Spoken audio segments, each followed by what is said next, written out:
And welcome to another Energy Facts Chat with me, JP Warren, tuning in and recording this from a rainy, gloomy day in Denver, but it's still a beautiful city. I dig Denver. And then we got my boy Mike Umbro from California. What's going on, Mike? How you doing today?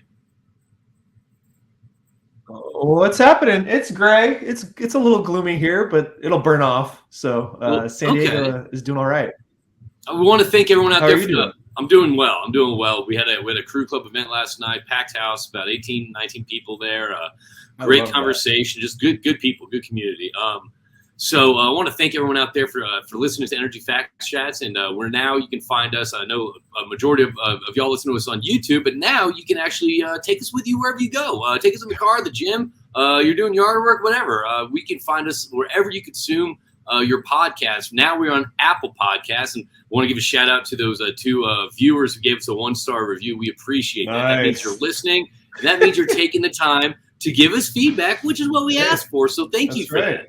That's right. You got to get some feedback in there, right? They will not be taking us everywhere they go, I assume. And that's fine though. I think again, these conversations are again to bridge the energy expectations to energy realities, and a lot of times. Even for myself included, that's a difficult pill to swallow, kind of looking at the realities of where we're at today.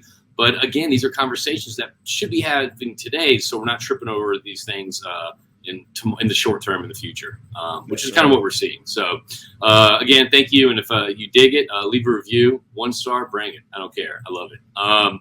But today, so last episode, we talked about electrifying the ports and the EV fleet. So I think that's a very interesting conversation that we had, Mike. And probably wanted to discuss that probably more on future Energy Facts Chats. But today, I think I kind of want to dive in, or at least touch upon the natural gas appliance ban. I mean, that's something that's kind of hit the headlines kind of here and there that you're seeing. Who's, gets real aggressive and then it kind of goes away, then it kind of comes back in. So let's kind of discuss kind of, I guess, this natural gas appliance ban and what is it? What does it mean? What are they saying? What are they trying to do? And what is the realities of that? So I guess let's start with kind of what's happening in California when it comes to the natural gas ban. And also, again, this goes back to why does anyone care about California policies? California can keep it because policy spreads. So This is exactly why. So let's talk about California, and then we kind of link it to New York on the other side of the coast on kind of how it's being played out there. Okay, yeah. California, the big news was an appeals court struck down the Berkeley, California proposed law to ban natural gas hookups in new construction. So it was shot down in a California court. However, New York's Governor Hochul has recently announced that New York has a law where you cannot have natural gas hookups in new construction after 2025. So New York is like, whoa, California, you thought you were all hard on fossil fuels. We're going to do you one better and faster and ban it in new construction in 2 years, basically, which is amazing. So it's a green energy measuring contest. Yeah, it's like a green energy standoff or green energy race, a race to the green city. Okay, so Berkeley put out something saying we should ban it. California said no, let's hold off on that. Let's pump the brakes on that. What was the reason behind pumping the brakes on that, and how come California didn't dive in head first? They cited an old law. I'm looking at a court. The court threw it out, and I'm trying to find the law here that they referenced. It was an older decision. It was thrown out 3-0 in the Ninth Circuit Court, and it was to ban appliances such as gas stoves, and its impact to the quantity of energy the consumer is using. And so the court, this is a quote from the Restaurant Association, Jot Condi, the president. He said, Berkeley's ban was an overreaching measure beyond the scope of any city.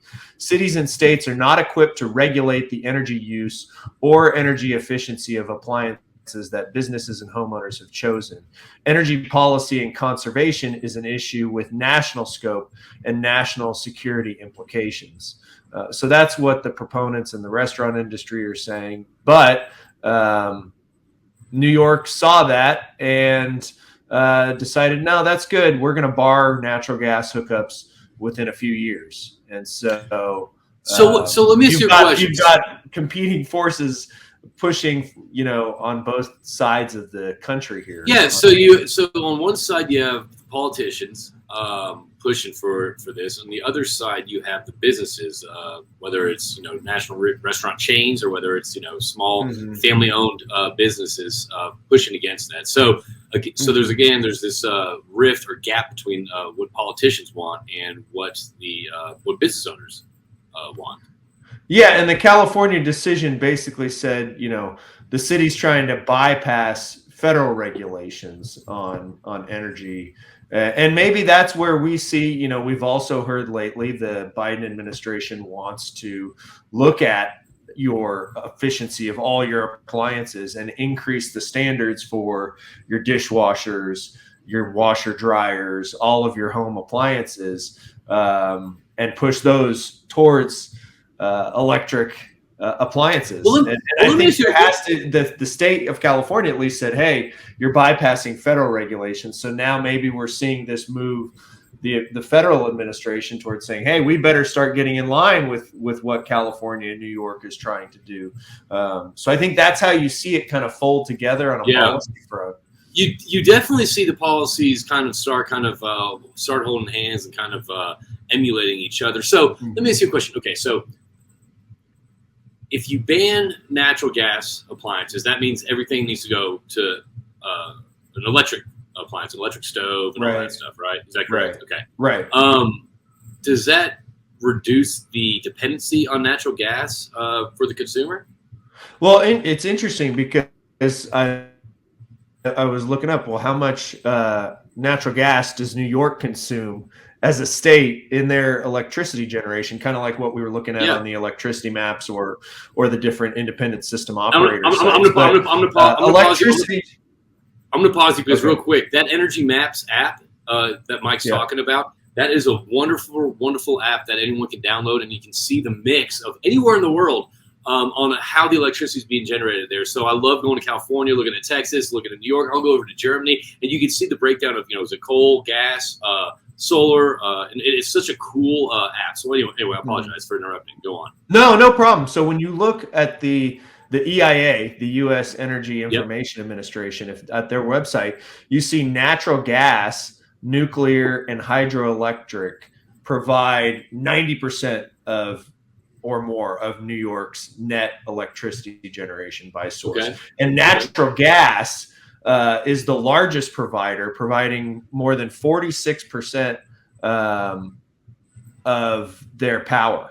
So 46%, it's very similar to California. Basically, half the grid is powered by natural gas. So, New York, you don't have a lot of solar assets. You don't have a lot of wind. You don't have a lot of renewables at all. So if you're taking away a natural gas burning appliance in a home, you're really not offsetting that because you're going to increase the demand on the electricity grid, and thereby you're going to be burning the gas somewhere else that's actually kind of where I was actually kind of asking, because I'm thinking, okay, as a consumer and not being in the energy space, not being around energy professionals, both on the hydrocarbon side and also the renewable side. Right. You hear this, you're thinking, wow, that's reducing my dependency on natural gas. That's, it's a good thing. But, fossil fuels are bad. It's a good thing that it also. But in reality, all it's doing is really just kind of, again, tying into that NIMBY mentality, the not in my backyard mentality. You're still consuming the same amount of natural gas because you need that natural gas to rather than have natural gas at the stove, you're just kind of pushing that back. Right. To generate the electricity for your stove. So it doesn't change the dependency or the demand or and that's the thing that's, I think for me, that's an important point of discussion. Reducing the supply does not change the demand that our level of comfort in society is at. Not only that, but it's far more expensive for families, for homeowners, for anyone to swap out appliances unnecessarily, or to be buying electric appliances. Then it destabilizes your grid. It leaves the consumer without redundancy. Okay, so now when there's a blackout, as there was in 2003 for 29 hours in the state of New York.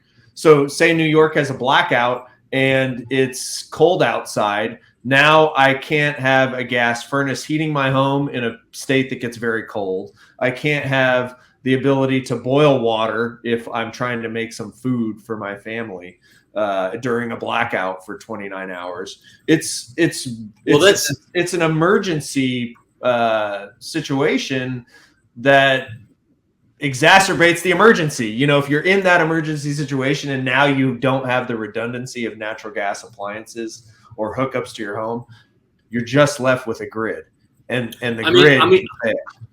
I'm thinking about this. So I live in Houston, and Houston is notorious for bad weather shutting down power, and also boil notices. So a lot of times, the tap water is not safe to consume, put in your mouth, or anything like that. So whenever we do have blackouts, and there are boil notices, in Houston, I have a natural gas, which most people do. It's natural, but I've had to boil water before. I've had to do that before, and you combine that with the mandate on, EV cars. Let's say it's 2037 right now. So you have a blackout. Let's say you have a newborn child, or let's say whatever, and you want to brush your teeth, drink water, or get some water for the baby formula or stuff like that. Number one, you can't boil the water now.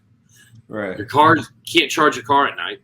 They're recommending today, mandating tomorrow that you can't charge your car. So you can't go to the store to grab water. You can't go to the store to grab water. So you're kind of stuck in a helpless situation where you can't, number one, drive anywhere to pick up supplies for your family, clean water. And not only that, you can't boil water at the house for these boil water notices when there is a blackout, because the stove would be electric. And for me, that's just kind of that's one of those things. Again, it's the energy realities of these expectations. Oh, let's go to let's ban this. This is the expectation about this. But in reality, when stuff hits the fan, and you can't provide for yourself or for your family, that's a pretty scary situation to be in. Right. And I think people have to wake up to this. This all or nothing nonsense is dangerous. Yeah. It's expensive, and it's not feasible. I look at what about like Florida? Say there's a hurricane and flooding. You're not going to be driving EVs in a flood scenario. Or if you have to get out of town, some of these storms. I'm blessed to live in San Diego. We don't get evacuation notices that often. There's traffic. For fires, we do for fires, but let's take any kind of natural disaster, a fire or a flood, where the grid might be knocked out, either due to the natural event or due to the utilities saying, "Hey, we got to cut power for safety." In the case of fires or whatever. Well, now I can't drive. I can't charge my car at night. Then, if I'm stuck in a weird scenario for a day or two, now I can't evacuate. Are we going to evacuate our homes by foot in natural disasters? I mean, it's just, that's ahead of any of these issues.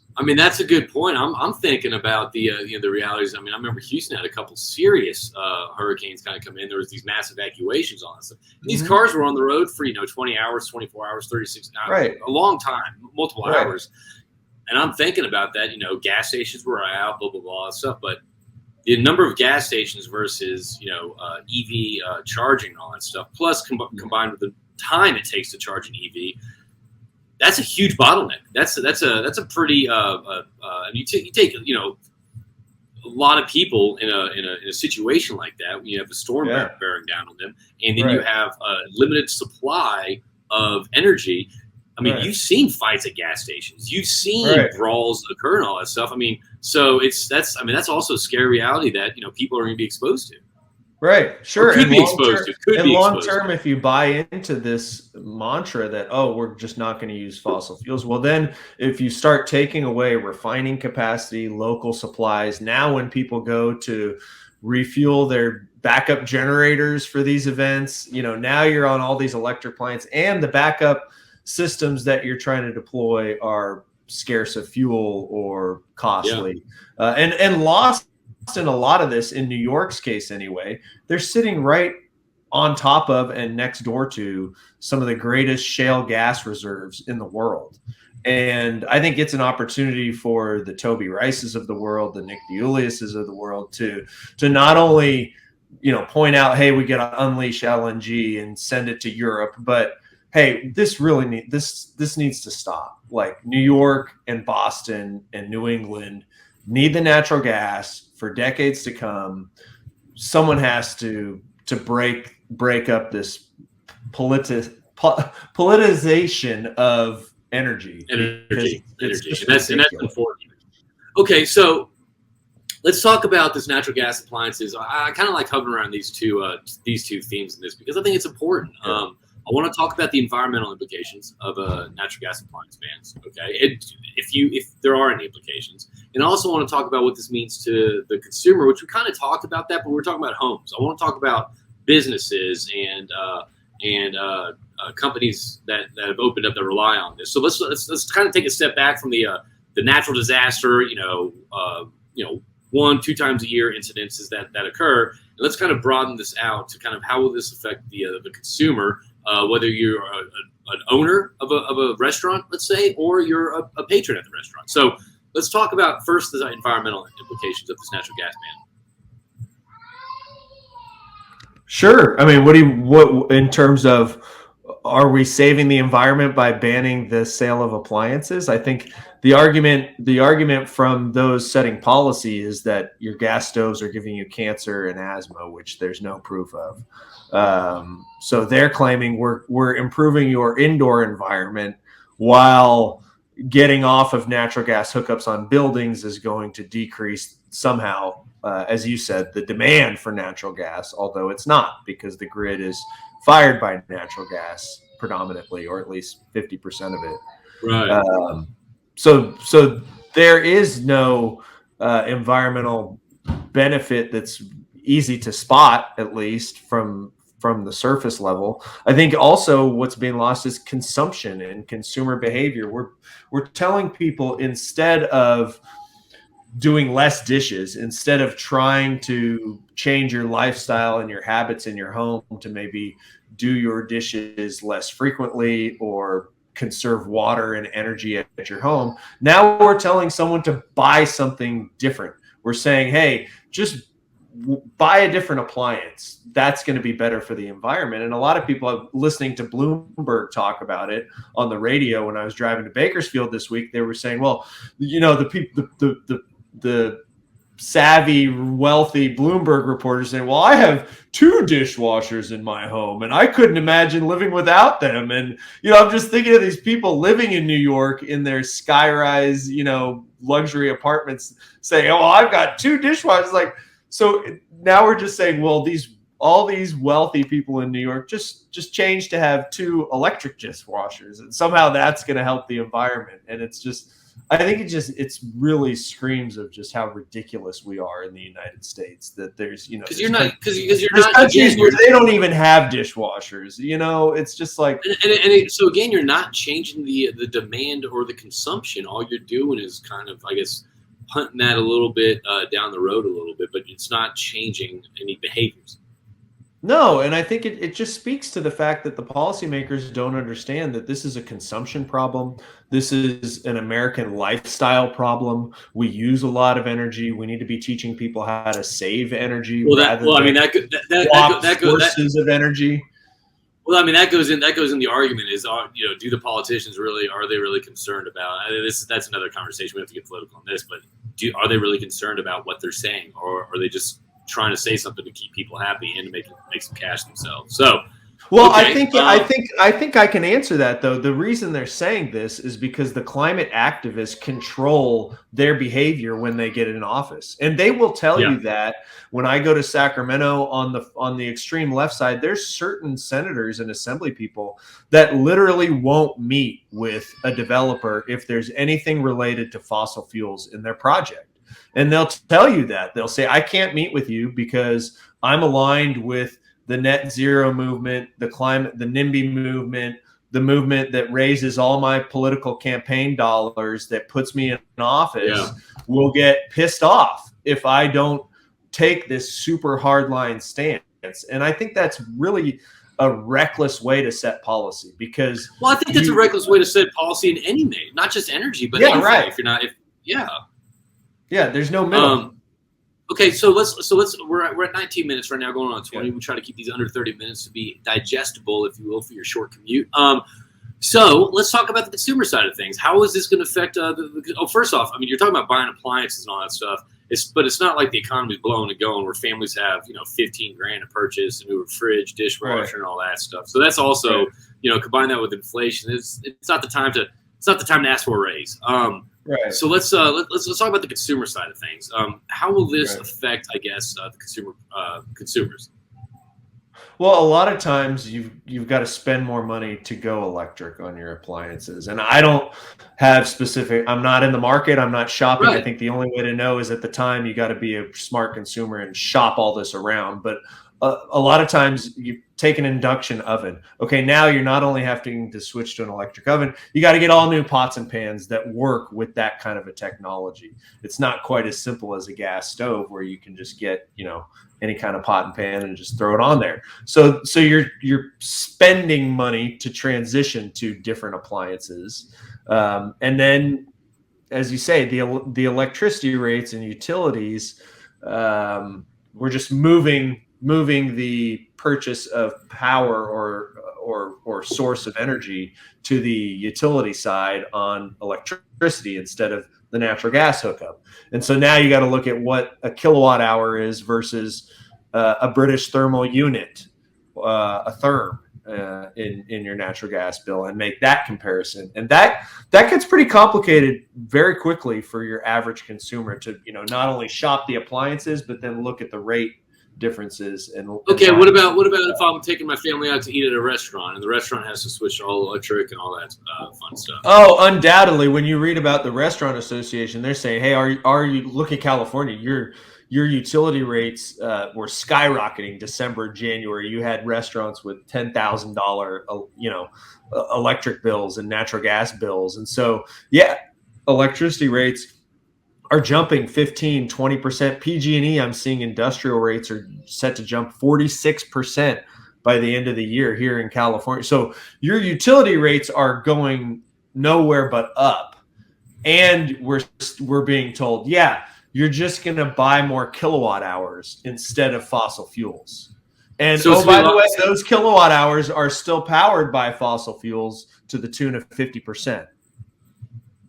So in reality, if I'm a restaurant, I don't know much about the restaurant industry, but I've only heard from kind of conversations that the margins are really thin already. So if you're a restaurant and your bills go up, you got to buy all these new appliances and all that stuff. It's number one, how do you stay in business? Number two, as a family, I mean, that's going to be a pricey meal to take my family out to dinner, I'd assume, if that's being passed on to me, because most things the cost is passed on to the consumer. So again, that increases the bill for me and my family. So that would kind of diverge me from going out to eat. Right. That's just me though. That's me personally. Absolutely. We've stopped going. I've got 5 when I go out. We've stopped. I mean, maybe twice a month because it's just ridiculous. And it's one of those scenarios where, we can't jump around too many topics, but when you look at inflation and the fact that, we were told this was going to be transitory, costs were going to start coming down. Well, fossil fuel prices have come down. Natural gas and oil prices are well off their 22 highs, but inflation still remains. And these policies are certainly not helping. Telling people to go out and buy something does not help with the inflation situation. None of this is easing inflation. What would ease inflation is, hey, let's stick with the current policies we have. Let's be more efficient. Let's save more energy. Let's buy less when we're out and about. Let's conserve, and let's try to get our arms around being good stewards of the environment. But conversation is not geared towards that. And that's kind of the main. And that's kind of something that's it's when it comes to something like this, and the main answer is just consume less. And that's really kind of it. It's not a question like switching from this energy source to this energy. It's consuming less, whatever that looks like. So, okay, let's wrap this up. So how can people learn more, I guess, about this and kind of dive into the subject about the natural gas bans and I guess how to get involved in this discussion on either side? I think people really need to start looking at what their elected officials are saying about this, because I would imagine it's in a lot of communities. It's definitely pervasive in California and New York, but Texas, I'm sure folks are talking about it. People need to see and inquire what their elected officials, stance on these policies are. And that's the only way that some of us in the energy industry and those that are not in the industry that are fed up with these rising costs are going to get a voice in this, is to really put pressure on elected officials. So I think the best thing people can do is go see, who's my state senator, who's my assembly person, who's my representative in DC, and what do they think about all this, and maybe start writing some letters. Okay. All right. I mean, you got to start somewhere in the first. That'd be my take. And I mean, that's the thing, though. You have to start somewhere. And the first step, number one, is kind of diving into it a little more. I'm not saying be a subject matter expert on this, but know enough for when you see a headline or when you hear this and you hear that, you can say, wait a minute, let me dive into that a little bit more. So, again, trying to find the energy realities underneath the energy expectations. And obviously tuning into this podcast is a good source as well. So, Mike, I want to thank you. You got anything left for us? I want to thank everyone for tuning into Energy Facts Chest. What else you got for us to leave us on this gloomy day? There's nothing better than making some pancakes and eggs on your gas-fired stove to fill your belly and feel happy. Pop on the coffee maker. And can I do a quick dad pancake flex? So the other night, I made my wife and I pancakes for dinner, and I don't know what it was, but I was in the zone. I made the perfect pancake flip, and it looked like the emoji of the pancakes. I was very proud of that. So I think I saw you post that. It did look beautiful. I was so happy. Beautiful stack of cake, it was the perfect shade. It was perfect. Yep. It was awesome. So I was very proud about that. So you got to get the mix right with the egg and the water ratio. I mean, even though you measure perfectly, sometimes you push too much mix into that cup, and then you get a thick pancake. So it's impressive. I'm not pushing any mix in any cup. It just has to happen naturally. So I want to thank everyone. I want to thank everyone out there for tuning in Energy Facts Chats. If you enjoyed this, please share it, like it, talk about it, and I guess we'll see you on the next time. Mike, always good seeing you, man. You have a great day. Absolutely, bro. You too.